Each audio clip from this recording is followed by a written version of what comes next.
قل یا اہل الکتاب، اب یہ بھی آیت پھر دوبارہ پڑھیے گا بعد میں اپنے آپ کو مخاطب کرتے ہوئے، کہہ دیجئے اے نبی، یا اہل الکتاب، اے کتاب والو، لستم علی شیء، تمہاری کوئی حقیقت نہیں ہے،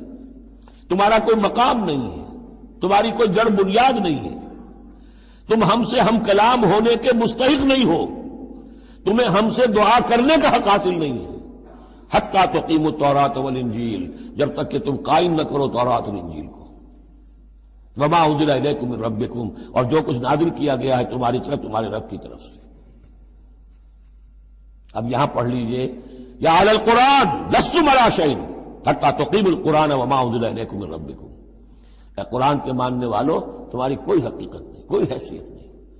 تم سمجھتے ہو ہم امت مسلمہ ہیں، ہم اللہ والے ہیں، اللہ کے لاڈلے ہیں، اللہ کے پیارے ہیں، اللہ کے رسول کے امتی ہیں، جو چاہو سمجھو، جوتے تمہیں لگ رہے ہیں، تمہاری ہر طرف سے مرمت ہو رہی ہے،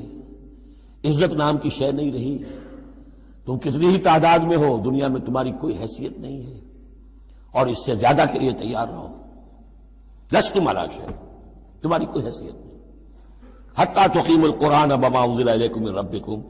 جب تک کہ قرآن اور جو تمہاری طرف نازل کی، حضور کو وحی خفی بھی تو دی گئی ہے نا، سنت رسول وحی خفی کا ظہور ہے،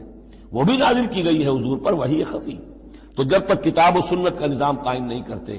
اور یا اہل القرآن کا خطاب خود حضور نے ہمیں دیا ہے،